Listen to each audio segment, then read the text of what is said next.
जय माता लक्ष्मी। अघन मास की श्री महालक्ष्मी व्रत कथा। अघन मास के प्रत्येक गुरुवार को महालक्ष्मी जी के बड़े विधि विधान से पूजा कर उन्हें प्रसन्न किया जाता है। भारतवर्ष के सौराष्ट्र देश के द्वापर युग की यह कहानी है। सौराष्ट्र में उसे वक्त भद्रश्रवा नाम के राजा रहते थे। वह बहुत पराक्रमी राजा थे।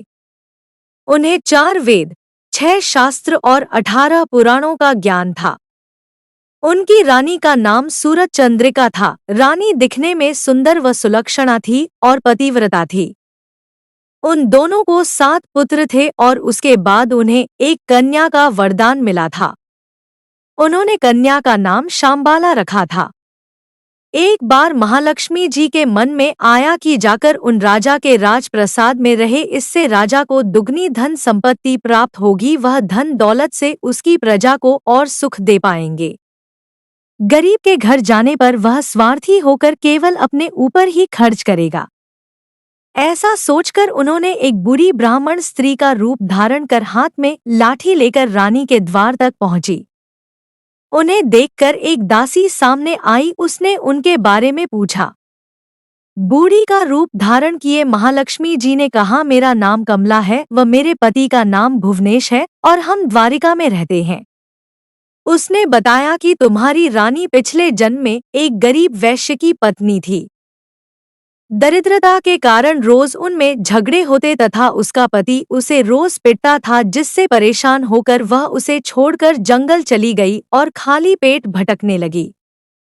उसकी दुर्दशा पर मुझे दया आई।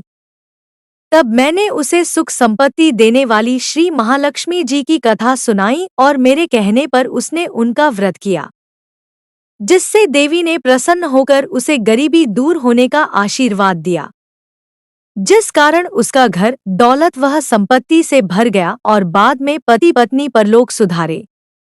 श्री महालक्ष्मी जी का व्रत करने के कारण वे दोनों महालक्ष्मी लोक में रहे।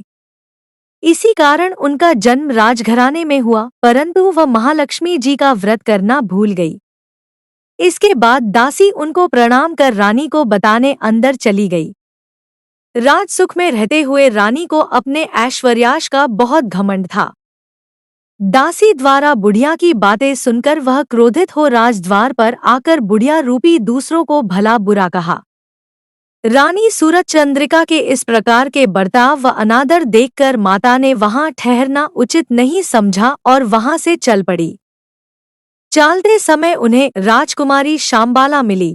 उन्होंने शांबाला को सारी बातें बताई। राजकुमारी ने बातों के लिए उनसे क्षमा मांगी।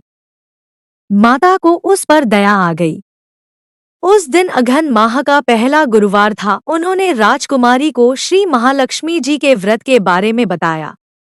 राजकुमारी ने श्रद्धापूर्वक व्रत रखा, जिसके फल स्वरूप उसका विवाह राजा सिद्धेश्वर के पुत्र मालाधार के साथ हुआ और वह ससुराल में आनंदपूर्वक दिन बिताने लगी। इधर रानी पर श्री महालक्ष्मी जी का प्रकोप हुआ, जिसके फल स्वरूप राजा भद्रश्रवा का समस्त राजपाट समाप्त हो गया। उसकी आर्थिक स्थिति इतनी खराब हो गई कि उन्हें 2 वक्त का खाना भी बड़ी मुश्किल से मिल पाता था। एक दिन रानी सूरज चंद्रिका ने राजा को आग्रह किया कि हमारा दामाद धनवान व ऐश्वर्यशाली राजा है, क्यों न आप उसके पास जाकर उसे अपनी स्थिति से अवगत कराए, वह हमारी मदद जरूर करेगा। राजा भद्रश्रवा को रानी सूरज चंद्रिका की बात सही लगी। वह तुरंत दामाद के पास चले गए। दामाद के राज्य पहुंचकर एक तालाब के किनारे कुछ देर विश्राम करने ठहरे। तभी तालाब के किनारे पानी लेने आते जाते दासी ने उन्हें देखकर विनम्रता से पूछा तो उन्हें ज्ञात हुआ कि वह रानी शांबाला के पिता है। वह दौड़कर रानी को सारी बातें बताई। रानी ने अपने पिता का बड़े आदर सत्कार से स्वागत किया, खानपान करवाया। तब पिता ने अपनी पुत्री को स्थिति से अवगत कराया। फिर जब वह लौटने लगे तो पुत्री ने उन्हें सोने की मोहरों से भरा घड़ा दिया।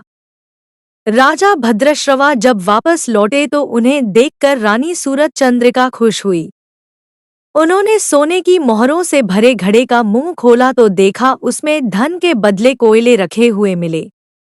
यह सब श्री महालक्ष्मी जी के प्रकोप से ही हुआ था। इसी तरह कई दिन बीत जाने के बाद रानी स्वयं अपनी पुत्री के पास गई। वह दिन अघन मास का अंतिम गुरुवार था। पुत्री शांबाला ने श्री महालक्ष्मी जी का व्रत रखा और अपनी माता सूरज चंद्रिका से भी करवाया तथा दोनों ने संपूर्ण विधि विधान से पूजा की। इसके बाद रानी सूरज चंद्रिका अपनी पुत्री के यहाँ से घर लौट आई। व्रत रखने से उसे फिर से अपना राजपाट, धन दौलत व ऐश्वर्य की प्राप्ति हुई।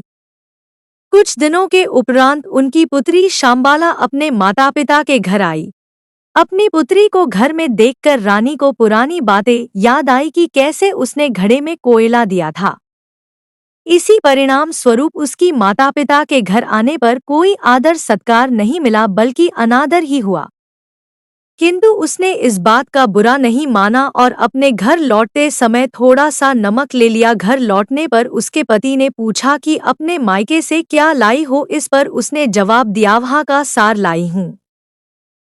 पति ने पूछा, इस बात का क्या मतलब हुआ? शांबाला ने कहा, थोड़ा धीरज रखे, आपको शीघ्र ही ज्ञात हो जाएगा। उस दिन शांबाला ने सारा भोजन बगैर नमक डाले ही बनाकर परोसा। पति ने खाना चखा। सारा खाना बिना नमक का था, इसलिए स्वाद नहीं आया। फिर शांबाला ने थोड़ा सा नमक डाला जिससे भोजन स्वादिष्ट लगने लगा। तभी शांबाला ने पति से कहा, यही है वह मायके से लाया हुआ सार। पति को उसकी सारी बातें समझ आ गई और वह हंसी खुशी भोजन करने लगे। इस तरह जो भी श्रद्धा भाव से श्री महालक्ष्मी जी का व्रत रखकर पूजा करे तो उस पर माता की कृपा होती है और उसे सुख संपत्ति व शांति की प्राप्ति होती है तथा सारी मनोकामनाएं पूरी होती है। सब कुछ प्राप्त होने पर भी महालक्ष्मी जी की पूजा करना नहीं भूलना चाहिए। हर गुरुवार को व्रत पाठ अवश्य करना चाहिए जिससे महालक्ष्मी जी की कृपा भक्तों पर हमेशा बनी रहे। अगर आपको यह कथा अच्छी लगी हो तो वीडियो को लाइक करें, चैनल को सब्सक्राइब करें और घंटी का निशान दबाएं ताकि अगली धार्मिक कथा सबसे पहले आप तक पहुंचे। जय मां लक्ष्मी।